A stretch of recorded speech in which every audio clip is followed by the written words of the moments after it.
Aye, that's right. It was about 1650. That was a long time ago. How long ago was that? 370 odd years ago, whatever. And there was an old widow lived up the road there. And she was a widow because her husband had died, obviously, but he'd been killed at the Battle of Kenwell at the top of the ski slopes in way back at about 1600. And she'd been a widow for 40 years, and she was getting kind of old now, arthritis in her knees, and she hobbled about. But she lived in this a little house she lived in, and in the house they kept the hens and the chickens and things like this, and that's what kept her going. And she needed her hens to keep her through the winter, because she had no other food other than the oatmeal she had. Well, the hens had stopped laying, and she had a few left. She'd keep some, she'd eat some, but she'd get through the winter. The land was owned ultimately by the Duke of Atholl over there. And for those of you on the 7-day tour, we're going to go to Atholl Castle, but that's another matter. Blair Castle. But the cairn gatherers had the right to get 10% of all the stock that each tenant farmer had.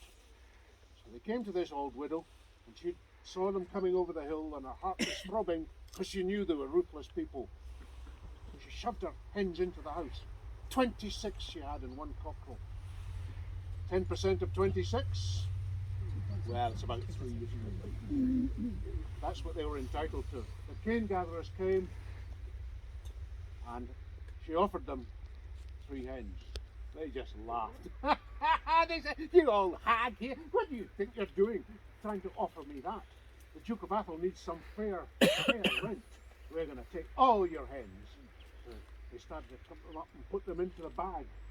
And she was crying and sobbing and said, "I will die in the winter, I've got no food. This is what's keeping me going." "Ah, you silly old hag, you should be dead anyway, off you go." And no fair talk. They put all the hens into the bag, tied it up, and set off in this direction.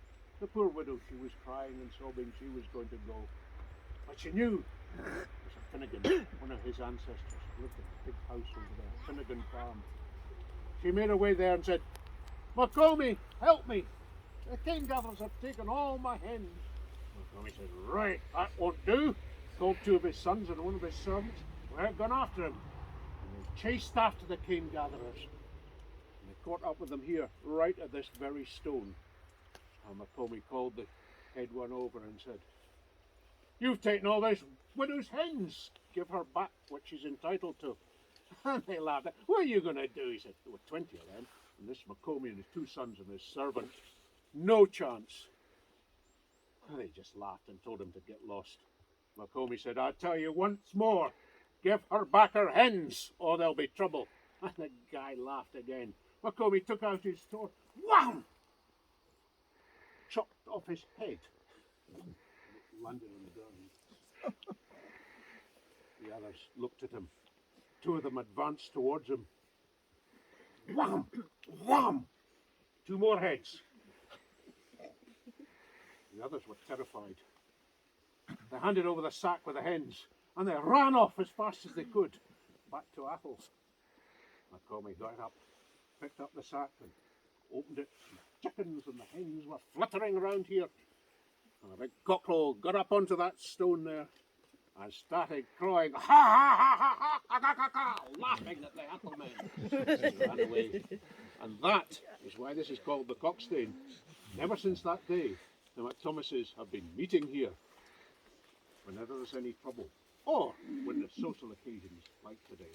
That's why we're all here, because of this poor old widow that lives just down the road.